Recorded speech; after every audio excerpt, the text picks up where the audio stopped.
안녕하세요.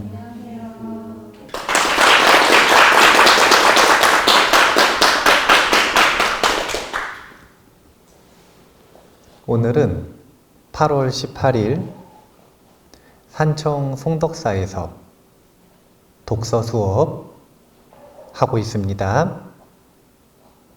습관을 바꾸는 생각의 힘 교재로 두 번째 공부할 차례인데요. 지난 시간에 우리가 흔히 무의식적으로 행동하는 시간이 많다라는 것을 기준으로 무의식이 의식보다 힘이 강하다 이렇게 착각하고 있는 점을 지적을 했죠.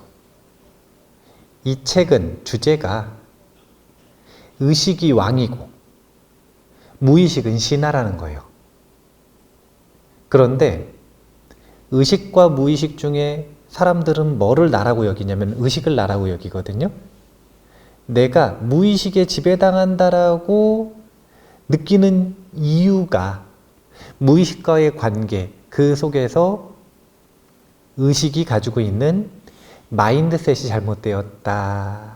그래서 이걸 전환시키고 바꾸는 과정을 우리가 6주에 걸쳐서 하겠다라는 이야기를 했습니다. 그래서 오늘의 강의 개요, 강의 주제는 왕의 귀환입니다. 이제 왕의 귀환이라 함은 의식이, 무의식이 신하고 의식이 왕이라고 하는 이 입장, 상황을 회복하기 위한 첫 단추를 왕의 귀환이라고 이름을 붙였고요. 우리가 이제 5주 남았잖아요.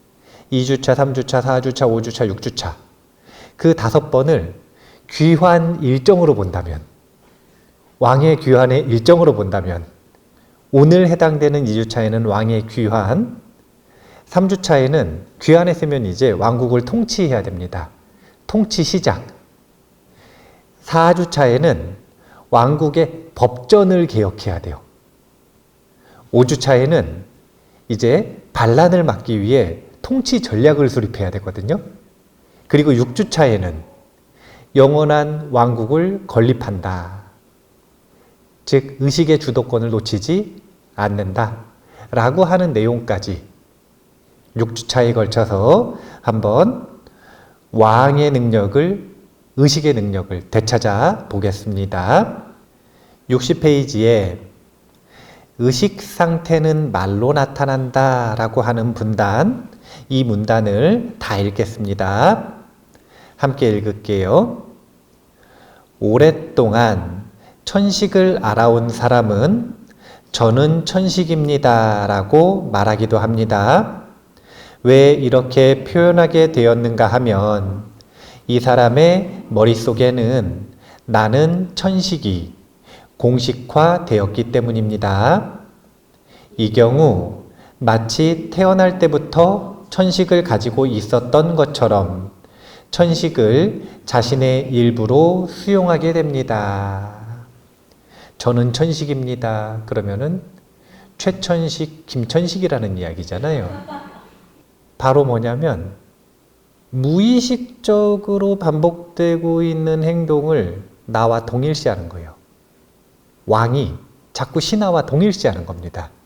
이 동일시에서 벗어나지 못하면 신하가 하는 일이 훨씬 많으니까 그게 당연히 더 힘이 세 보이고 의식은 힘을 잃어버릴 수밖에 없는 거예요. 그래서 1번으로 해야 되는 건 동일시에서 벗어나는 작업을 먼저 해야 되는데, 일단은 이걸 벗어나는 작업을 하기 전에 이런 단어를 먼저 한번 보도록 하겠습니다. 일단 오늘의 내용은 의식이 왕이잖아요. 이제 왕을 귀환시킬 거라. 그러면 우리의 일상을 지배한다라고 알려져 있는 무의식은 사실은 힘이 정말 세 보이고 많은 일을 하는 것 같지만 왕에게 명령을 받아서 일하고 있는 신하라는 거예요. 문제는 어디서부터 시작되는 거냐면 이 왕이 이 신하와 자꾸 동일시하는 거예요. 그러면은 왕은 신하와 동일시하니까 자기가 왕이라고 생각하는 거예요? 신하라고 생각하는 거예요? 여기서 마인드셋이 무너지는 거예요. 의식이 왜 중요한가? 의식이 왜 중요한가? 불교에서는 이 의식을 신구의 삼업 중에 의업이라고 하죠. 이 의업을 생각 사자를 써가지고 사업이라고도 해요. 그 다음에 신업과 구업을 뭐라 그러냐면 사이업이라 그래요. 여기서 이자는 이미 기자요. 이미 기자. 그래서 사기업이라고 읽으시는 분들이 있는데 이미 쓸 때는 사이업이라고 쓰는 겁니다. 그러니까 이미 생각이 일어난 다음에 따라오는 업이라 그래서 봐보세요. 무의식적으로 우리는 말을 하고 무의식적으로 행동을 하죠. 그거는 뭐 한 다음에 따라온다고요? 생각한 다음에 따라온다는 거죠. 그러면은 생각이 의식이 왕이에요? 아니면은 행동이 왕이에요? 의식이 왕인 거예요. 분명한 이런 메커니즘을 가지고 있음에도 불구하고 요 사업, 즉 의식이 지금 사실 주제 파악을 못하고 있다. 자기는 왕인데 주제 파악 못하고 자꾸 신하라고 생각하고 있다. 이렇게 지금 요 내용을 먼저 정리를 하시면 됩니다. 자, 나는 천식입니다. 이 말 지금 이해되세요? 이해가 돼요? 이런 말은 명백하게 틀린 말이잖아요. 예, 나는 천식입니다가 뭡니까? 나는 천식을 가지고 있다든지 아니면 내 몸에는 천식이 있다든지 나는 천식 환자라든지 말을 자꾸 제가 명료하게 하도록 요구하는 이유는 말이 명료해지면 생각도 함께 명료해져요.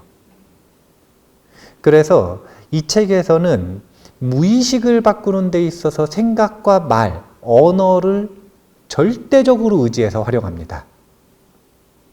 어떻게 말하는지 한번 계속 보면 좋겠는데, 자, 60페이지로 다시 갈게요. 이번에는 60페이지에 의식 상태는 말로 나타난다. 그 윗문단을 같이 한번 읽어보겠습니다.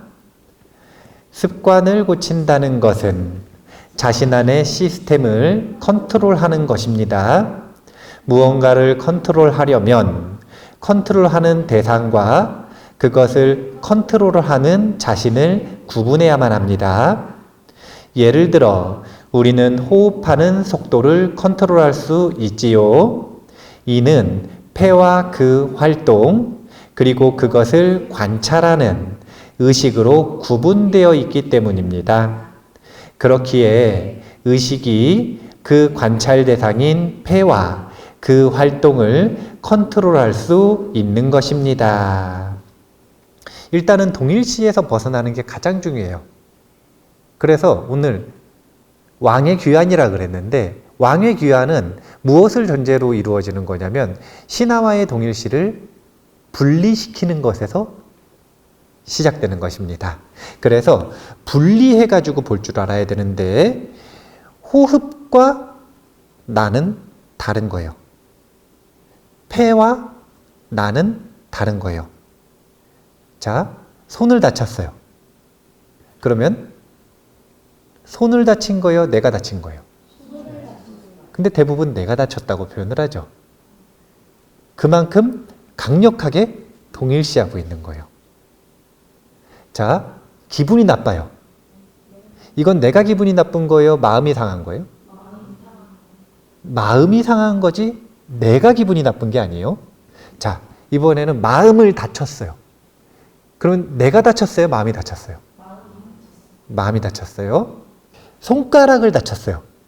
그러면 내가 다쳤어요? 몸이 다쳤어요? 손이 다쳤어요? 손가락이 다쳤어요? 명료해진다라는 게 뭔지 아시겠죠?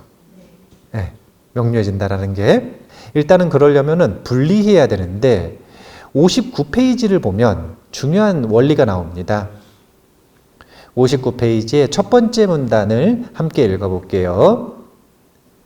뇌 속 프로그램과 의식은 본래 각각 레벨이 다릅니다. 다시 말해 의식이 더 높은 레벨에 있습니다. 그래서 이 책에서는 의식을 왕이라 부르고 뇌 속 프로그램이나 무의식을 부하라 표현한 것입니다. 의식이 나쁜 습관의 지배를 받게 되는 것은 알아차릴 새도 없이 무의식적으로 뇌 속 프로그램의 레벨로 옮겨가 그것에 사로잡혀 버리기 때문입니다. 지금 저기서 말했던 것처럼 원래는 관계가 사업과 사이업의 관계라니까요. 사가 먼저 일어나고 이것을 바탕으로 그 다음에 행동이 일어나는 것, 무의식적인 행동들이 일어나는 게 너무 당연한 거예요. 이거의 명령을 받아서 이렇게 되는 거라는 거예요.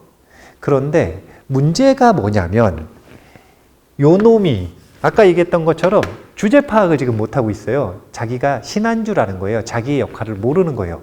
그래서 어떻게 된 거냐면 패싱 현상이 일어나는 겁니다. 왕을 빼고 자기들끼리 패싱 현상이 일어나는 거예요. 왜냐하면 왕이 그동안 너무 자신의 권한을 지속적으로 포기해 왔어요. 됐고 그냥 해. 난 모르겠고 그냥 해. 알아서 해.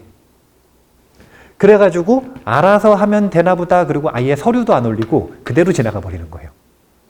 지금 이 현상이 우리가 무의식을 너무 거대하게 보고 막연하게 뭔가 무섭게 보고 못 바꾼다고 생각하고 하는 이유인 거예요.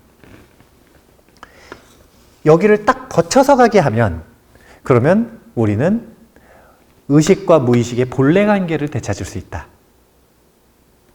지금 문제가 생긴 건 뭐 때문이라 그랬냐면 동일시 때문이라 그랬어요. 이거 안 좋아요. 안 좋은 거예요. 그걸 뭘로 바꿔야 되냐면 분리로 바꿔야 한다. 지금 첫 번째 주제가 끝났습니다. 자, 그러면 동일시를 바꾼다라고 동일시를 개선한다. 동일시하는 것을 개선한다라고 생각을 하고 어떻게 해야 되느냐? 일단은 의식 훈련을 좀 해야 돼요. 62페이지를 좀 볼게요. 계속 보고 생각하는 훈련을 하다. 여기서 계속 본다라고 하는 건 주의력을 원하는데 두는 연습을 얘기하는 거고 그 힘을 바탕으로 어디다가 주의력을 두라는 거냐면 생각에다가 주의력을 두는 훈련을 시키겠다는 거예요. 이게 왕을 귀환시키고 왕국을 튼튼하게 만드는 기본기이자 가장 중요한 근간이 되는 기술입니다. 이런 기술을 우리는 뭐라 그러냐면 사띠를 다루는 기술이라고 하죠. 자신의 사띠를 얼마나 잘 다룰 수 있는가? 즉 명상기법을 얘기하는 거예요. 그러니까 이 책에서는 나름대로의 명상기법을 활용을 할 것이다 라고 예측할 수 있죠. 자, 한번 읽어볼게요. 62페이지에 맨 아랫 문단을 한번 전부 읽겠습니다.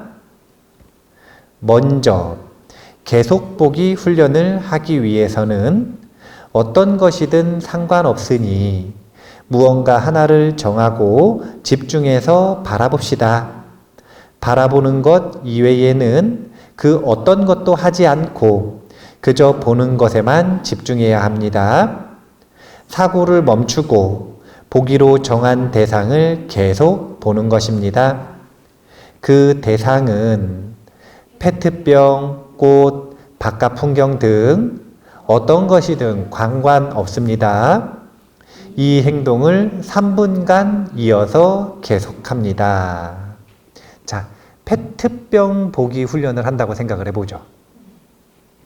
페트병을 3분간 보기로 했어요.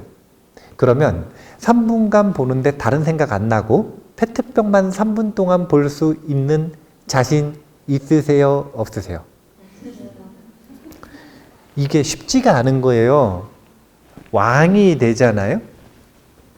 예, 의식이 왕인데 왕이 되려면은 왕만의 자질과 기술이 필요해요.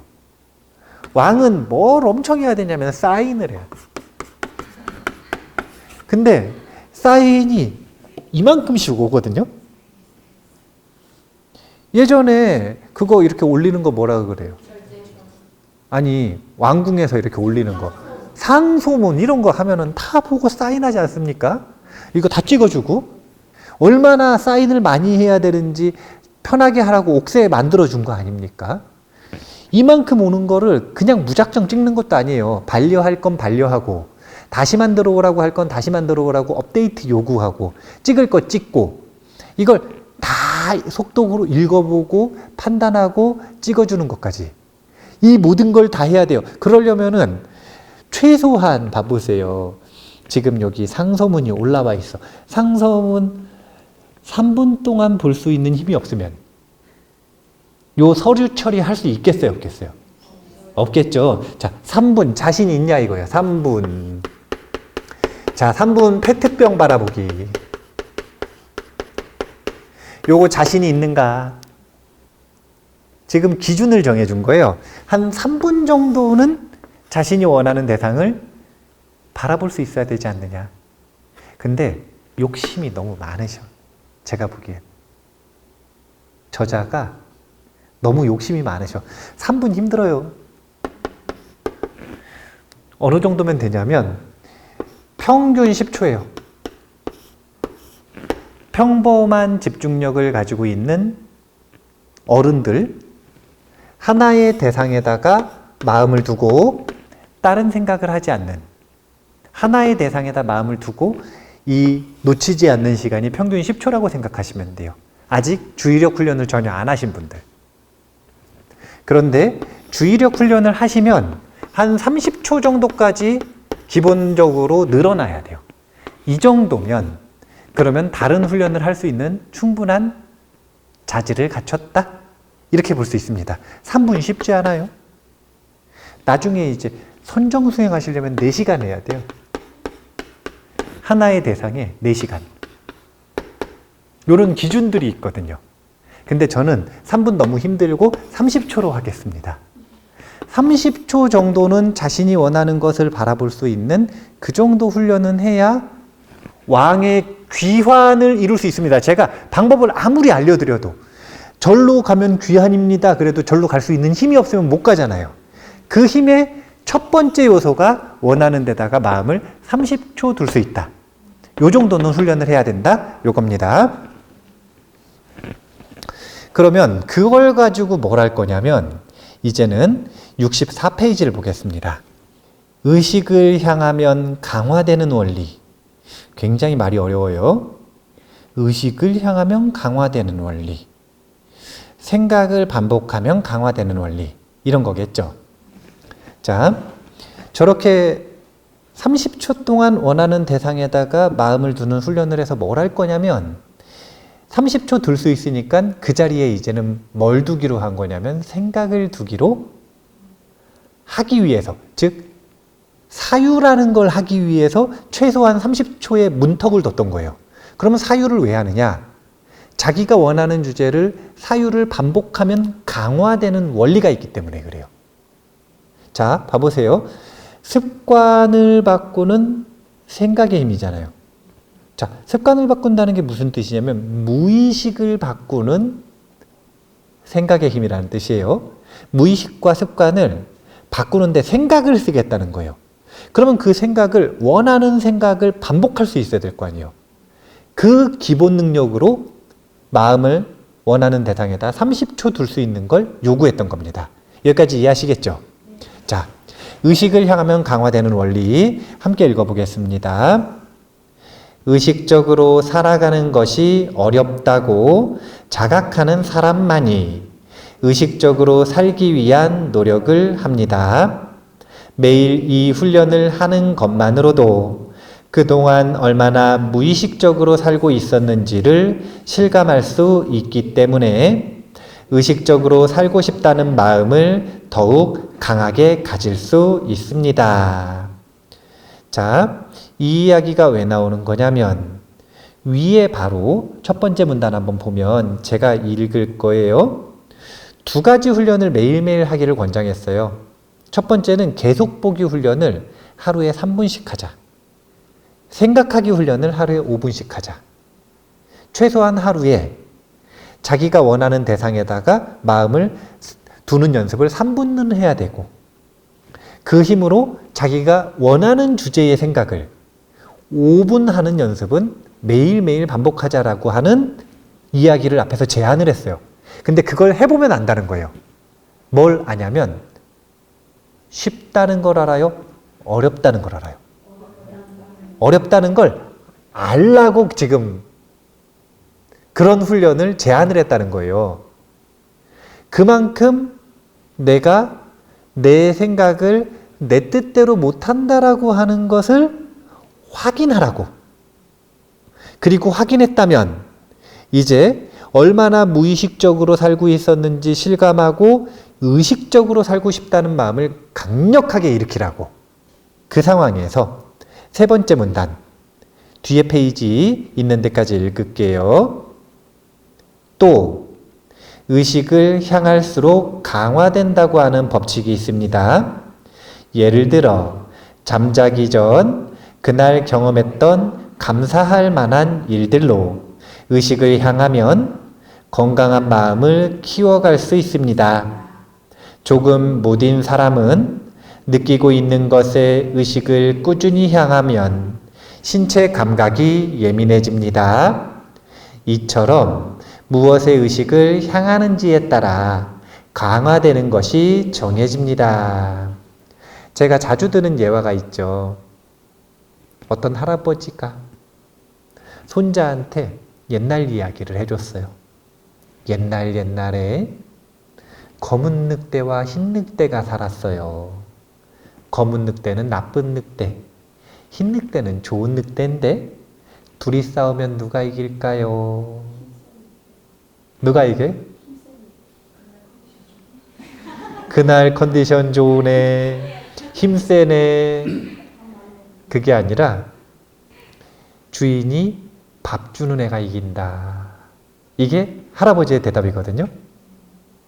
흰 늑대와 검은 늑대는 누가 이기냐면 밥 먹은 놈이 이기는데 손자 네가 바로 주인이고 검은 생각에다 밥을 줄지 흰색에다 밥을 줄지는 네가 결정하는 것이다. 이게 뭐냐면 의식을 향하면 강화되는 원리예요. 우리가 감사일기를 쓴다, 감사일기를 쓴다, 감사일기를 쓴다 그런 것들 많이 강조하잖아요. 감사일기를 도대체 왜 써야 되냐? 감사일기를 반복해서 쓰면 의식을 감사에다 향하잖아요. 생각을 감사하다라는 생각에다가 반복을 하잖아요. 그러면 감사하다라고 하는 뇌 속의 프로그램, 이 생각 다발이 굵어져요, 점점. 그래서 힘이 생겨요. 그러면 내 머릿속에 있는 다양한 프로그램들의 강화된 감사의 힘이 영향력을 행사하기 시작하는 거예요. 자, 봐보세요. 이렇게 하는 걸 무의식이 명령했어요? 의식이 명령했어요? 지금 의식이 명령하고 있잖아요. 그리고 의식이 명령하는 방법은 다른 게 아니라 내 마음을 그 생각에다 두고 반복할 수 있어야 된다는 거예요. 그래서 계속 보기와 생각하기를 3분, 5분 연습하자라고 제안하고 있는 겁니다. 이 두 가지가 준비돼야 그래야 왕의 귀환을 맞이할 수 있는 겁니다. 두 가지라는 게 계속 보기와 생각하기가 아니라 첫 번째는 뭐였냐면 동일시에서 벗어나 분리하기. 그리고 의식을 내 마음대로 할 수 있는 최소한의 힘을 훈련하는 것. 저는 많은 것도 요구 안 했습니다. 30초. 30초만 내 생각을 내 뜻대로 하는 연습을 해보자. 라는 제안을 한 것입니다. 자, 그러면 그 다음에 동일시와 의식 훈련을 했다면 이제 관찰자 시점을, 이 두 가지를 가지고 관찰자 시점을 연습해야 돼요. 69페이지 맨 아랫문단. 어릴 적 배가 아플 때 엄마가 엄마 손은 약손이라고 말하며 쓰다듬어 주신 기억이 있지요. 그러면 거짓말처럼 배가 안 아파지곤 했습니다. 그런데 이는 착각한 것이 아닙니다. 아픔을 나의 의식과 별개인 것처럼 관찰하다 보니 아픔이 경감된 것입니다. 이제 어릴 때 배 아파 보셨어요? 그렇죠. 안 아파 봤을 리는 없겠네요. 근데 저는 자주 아팠거든요. 왜냐면은 어릴 때 IQ 검사를 하면 엄청 낮게 나왔어, 제가. 2자리로 나왔는데, 왜 2자리로 나왔냐면 언어 능력이 너무 떨어지는 거예요. 학교를 들어가기 전부터 저는 수학을 정말 잘했거든요. 구구단도 진짜 금방 떼고 계산 귀신같이 했는데 말하고 글 쓰는 걸 그래 못하는 거예요. 그래서 어릴 때 수학 문제를 풀어오라 그러면은 암산으로 그냥 뚝딱 해가지고 바로 숙제를 했는데, 받아쓰기나 뭘 이렇게 베껴쓰기, 글쓰기 숙제를 하면은 딱 5분만 지나면 배가 뒤틀려요. 막 배가 뒤틀려가지고 막 울면서 쓰는 거예요. 쓰기 싫어가지고. 그럴 때 엄마 손은 약손 우리 엄마는 안 해줬는데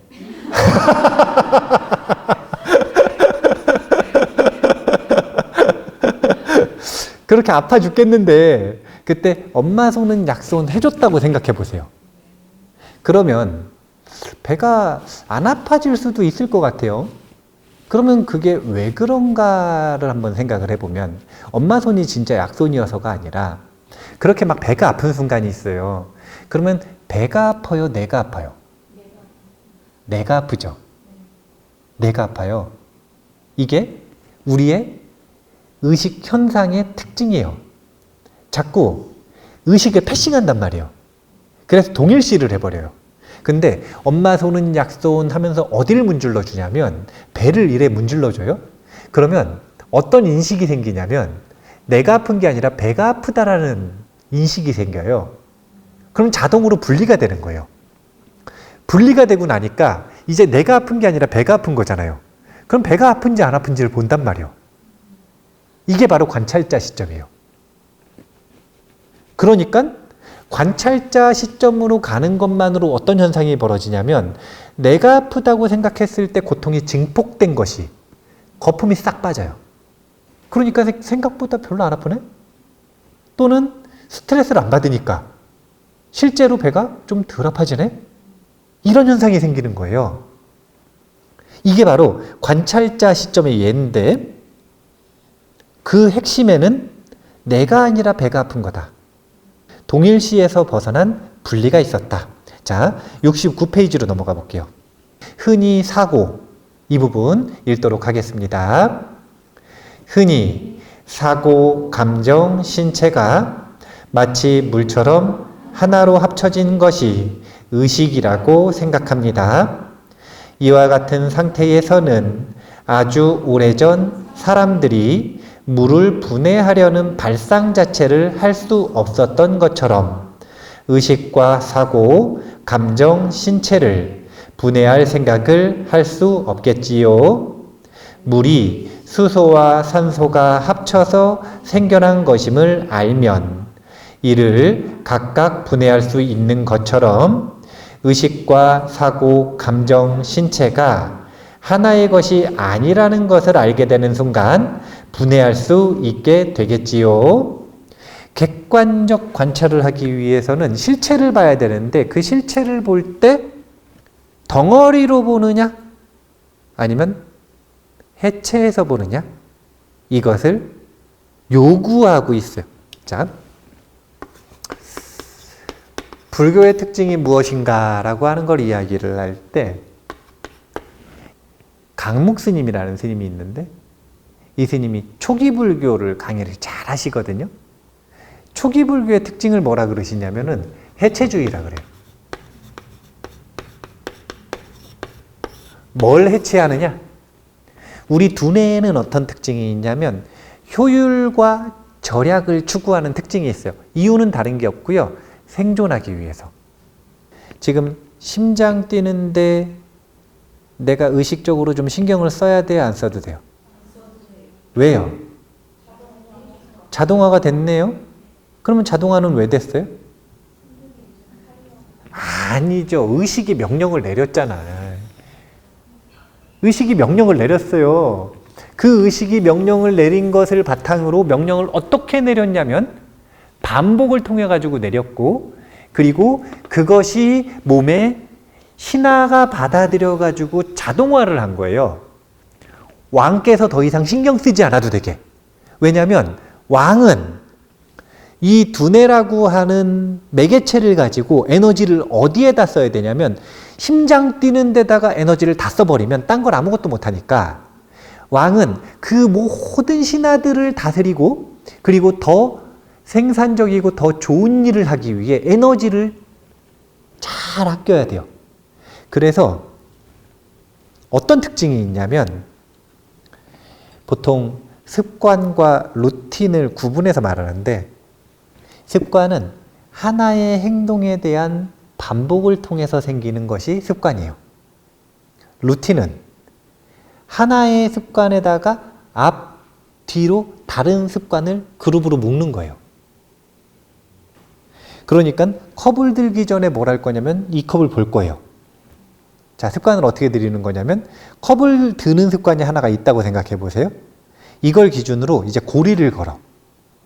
그러면 그 앞에다 뭐 할 거냐? 요 컵을 먼저 보자. 그래서 요걸 보고 그 다음에 드는 거예요. 내리군 뭐 할 거냐? 분필을 드는 습관을 들일 거예요.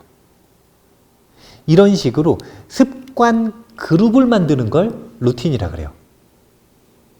자, 이 이야기를 왜 하냐면 습관을 들이기까지는 엄청난 에너지가 들어요.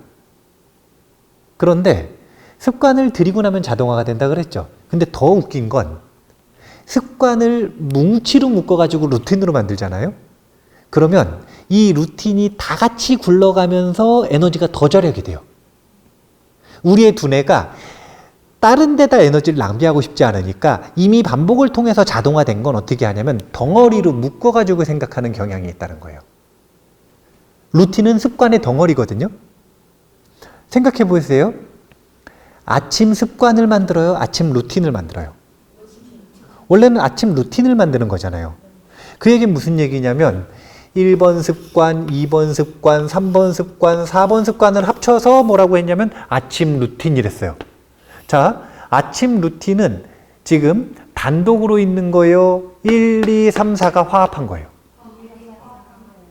그런데 우리는 아침 루틴 그러면 1, 2, 3, 4가 화합했다라는 것 자체를 기억을 못해요. 거기엔 신경 안 쓰도록 두뇌가 시스템되어 있기 때문에. 그래서 해체주의라고 하는 건 이런 화합물을 뭉뚱그려가지고 보지 말고 하나하나 분리해서 보자는 거예요. 자, 이 이야기를 왜 하는가? 지금 물과 나를 비유했어요. 물과 나를 비유했습니다. 물이라고 하는 건 H2O거든요. 그러면 H 더하기 H 더하기 O라. 이걸 물이라 그래요. 물이라고 하는 건 실제 합니까? 그게 무슨 실제예요? 이름이잖아요. 정한 거잖아요, 그냥. H 더하기 H 더하기 O로 나온 그걸 물이라고 하자 이렇게 정한 거잖아요. 실제하지 않으니까 미국 가면 워터 그러는 거 아니에요. 물이 실제하면 거기서도 물이라 그래야지. 서로 왜 이름이 다 다르냐면 실제하지 않는 그냥 거기서의 약속이기 때문에 그래요.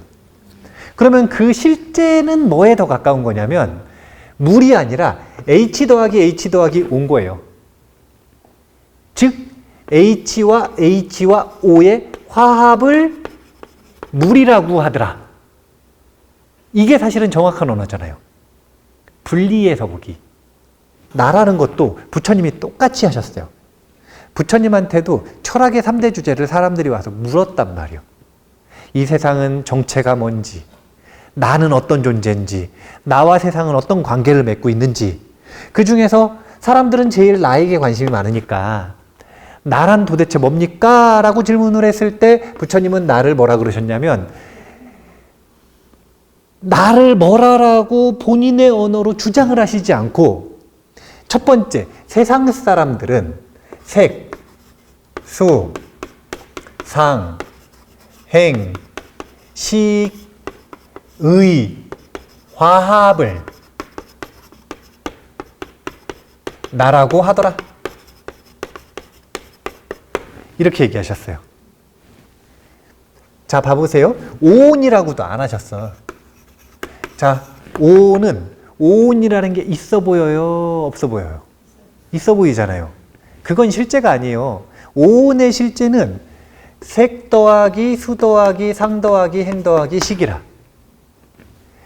요거는 요약하면 색은 신체고 수상행식은 마음, 정신이에요. 신체와 정신의 화합물을 나라고 하더라. 그걸 더 자세하게 보면 여기서 말하는 식이 이제 우리가 지금 배우고 있는 의식이고, 수상행은 이 의식을 왕으로 하는 정신작용들이에요. 근데 우리의 정신작용들은 대부분 의식적으로 일어나기도 하지만 무의식적으로 많이 일어나죠. 습관대로. 그래서 얘는 신하라고 하는 거예요. 부처님은 오온이라고 하는 것도 부정하니까 뭐라 그러신 거냐면 색과 수와 상과 행과 식의 화합을 사람들은 이상하게 이건 그냥 색수상행식의 화합인데 거기다가 뭐라고 이름을 붙였냐면 나라고 이름 붙이고 우기더라. 그게 나라고. 이게 부처님의 답변이에요. 그런데 부처님께서 결론을 뭐라 그러시는 거냐면 근데 그런 나라고 하는 건 없더라. 여기서 말하는 나가 없다라고 하는 건 착각하시면 안 되는 게 신체가 없고 정신이 없다는 게 아니라 신체와 정신의 화합물을 나라고 우기는 이 개념은 없는 거다. 이건 잘못된 개념이다. 그러니까 나를 먼저 오온으로 색수상행식으로 신체 정신으로 해체해서 바라보잖아요. 이 해체해서 바라보는 연습을 해야 그래야 분리가 일어난다는 거. 분리. 동일시하지 않고 분리한다. 색수상행식이라고 하는 인과 연이 모여서 일어난 것이 나고 존재다. 이걸 연기법이라고 그런다니까요. 연기법. 그래서 물은 나는 뭐라고 하는 거냐면 화합물이라고 하는 것이고, 그리고 이걸 뭐라 그러냐면 연기라고 하더라. 객관적으로 바라본다라고 하는 게 도대체 뭐냐? 그건 연기를 본다라고 하는 것과 같은 거예요. 그걸 다른 입장에서 뭐라고 하는 거냐면 화합물로서 보는 거예요. 더 나아가면 이 화합물을 객관적으로 분석해서 하나하나 분리해서 보는 거예요. 이렇게 봐야 동일시하지 않고 환상에 빠져 있지 않고 있는 그대로에 가깝게 보는 거예요. 이런 연습을 하자는 거예요, 지금. 그러니까 여기 보면 책 한번 읽어보세요. 비유부터 시작해서 나오는 논리들, 법수들 전부 다 불교 심리학을 가져다 쓰고 있거든요. 76페이지에 그래서 객관적으로 바라보는 예시로서의 훈련법을 하나를 소개를 했어요. 지금 의자에 앉아있지는 않지만 그냥 앉아있는 걸 가지고 한번 해볼게요. 중간에 보면 1단계가 있어요. 1단계는 앉으셔가지고 굉장히 불쾌했던 경험을 구체적으로 떠올려 보는 거예요. 지금 실습하지 마세요. 서로 기분 나빠질 수 있으니까. 그렇게 한다는 거예요. 그렇게 한다는 거예요. 예를 들어서 뭐 자기가 개를 물린 트라우마가 있다. 그럼 그 상황을 떠올려 보는 거예요. 2단계에서는 개 물린 트라우마를 생각하자마자 몸이 막 긴장을 하잖아요. 그럼 어떻게 하라는 거냐면 일단 심호흡을 천천히 3회하고 불쾌해진 몸과 마음의 느낌을 이 자신에게서 벗어나서 사고, 감정, 신체를 자리에다 남겨두고 벗어났다라고 상상하는 거예요. 거기서. 이게 2단계예요. 3단계는 벗어나가지고 자기를 관찰을 하는데 어떻게 하냐면 나라는 주어를 쓰지 말고 신체라고 주어를 쓰거나 감정이라고 주어를 쓰거나 사고, 즉 생각이라고 주어를 써서 하나하나 순서대로 관찰을 하는 겁니다. 자, 개 물린 트라우마를 생각을 하니까 심장이 벌렁벌렁해요. 그러면 내가 벌렁벌렁한 거예요? 아니면 신체가 벌렁벌렁한 거예요? 특히 뭐가? 심장이. 아까 처음에 이야기했던 그 명료한 분리와 정확한 언어를 써서 자신에게 명령어를 내리는 거예요. 개 물린 것, 트라우마를 딱 생각하니까 개한테 섭섭해. 옛날에 놀아도 주던 놈인데 나를 물다니. 그러면 섭섭한 감정이 막 일어나요. 그럼 내가 섭섭한 거예요? 감정이 섭섭한 거예요?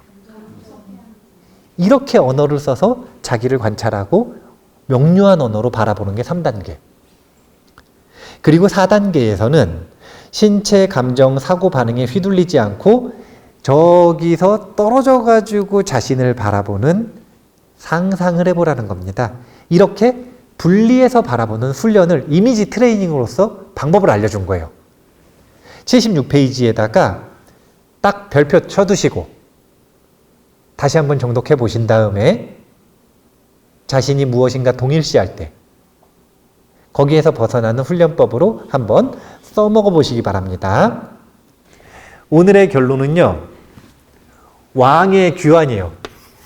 그런데 이 왕의 규환이라고 하는 건 어떻게 이루어지느냐? 첫 번째, 동일시라는 단어가 있었어요. 동일시에서 벗어나면은 뭐가 되는 거죠? 분리가 되죠. 그 상태에서 뭘 하라는 거죠? 관찰하라는 거예요. 오늘 이런 순서로 배웠잖아요. 첫 번째는 동일시하는 게 문제라 그랬고요. 거기에서 벗어나야 돼요. 분리해야 돼요. 이걸 이루어서 뭘 하는 거냐면 그 상태에서 관찰을 하는 거예요. 객관적으로. 이게 이루어지면 이미 지금 의식과 무의식을 분리시켰기 때문에 이제 나는 더 이상 신하가 아니라 왕의 역할을 할 수가 있는 거예요. 이게 준비라. 그런데 우리한테 익숙한 단어로 한번 해볼게요. 동일시하고 있는 걸 뭐라 그러냐면 집착하고 있다 그래요. 그러면 그 동일시하는 것은 뭐 때문이냐면 내가 아파요, 배가 아파요. 근데 배를 나라고 생각하니까 내가 아프다 그러는 거잖아요. 그럼 동일시에서 벗어나려면, 집착에서 벗어나려면 무슨 힘이 필요한 거냐면 상 없음의 힘, 무상이 필요한 거예요. 분리를 시킨다고 하는 건 그 동일시하는 것에서 벗어난 거죠. 여기에 무슨 힘이 필요하냐면 무주가 필요해요. 더하면 무주상이 되네요. 그러면 무주상의 상태를 만들어서 뭘 하라는 거냐면 관찰하라는 거예요. 이걸 뭐라 그러냐면 보시라 그래요. 금강경에서 무주상, 보시를 연습한다라는 건 바로 동일시에서 벗어나는 지혜의 힘을 쓰고, 그래서 벗어나면 머무르지 않는 거고, 이게 기본 기술이 되는 건데, 마음의 태도. 이 마음의 태도를 가지고 객관적으로 자신을 관찰한다면, 그러면 의식은 왕의 자리를 되찾을 수 있을 것이다. 이렇게 얘기하는 거예요. 그래서 오늘 왕의 규환에서 우리가 하고자 하는 내용을 정리하면 다른 게 아니라 무주상보시를 설명했고 무주상보시를 연습해야 된다라고 얘기를 한 거예요. 무주상보시라고 하는 원리를 이 책에서 복잡하게 설명을 한 거예요. 왜 복잡하게 설명을 했냐면 복잡한 것의 장점은 자세하게 설명했다는 뜻이잖아요. 친절하게. 근데 친절하게 배울 때는 좋은데 배우고 나서는 담백하게 기억을 해야 되거든요. 그래서 제가 담백하게 동일시에서 벗어나 분리한 다음에 객관적으로 관찰한다. 이거를 법수로 무상, 무주, 보시를 합쳐서 무주상 보시를 연습하는 것이다. 이렇게 정리를 해드린 겁니다. 우리가 생각을 바꾸는 연습을 해야 됩니다. 생각을 바꾸면 습관을 바꾸는 힘이 있는 거예요. 생각이라는 게 의식이 무의식에게 내리는 명령입니다. 명령. 오늘 그 명령권을 되찾고 그리고 앞으로 이 의식이라고 하는 왕이 다스리는 왕궁을 더 튼튼하게 개선하고 아주 강력하게 유지할 수 있는, 의식이 무의식을 강력하게 지배할 수 있는 그런 내용을 남은 시간 한 4주 정도 남았는데 그동안 한번 함께 공부해 보도록 하겠습니다. 자, 그러면 오늘 왕의 귀환 방법 무주상보시 배워봤습니다. 항상 정교하게 해체해서 자신을 바라보고 언어를 정교하게 쓰시는 연습을 해보시기 바라겠습니다. 자, 그러면 오늘 이만 마치겠습니다. 감사합니다.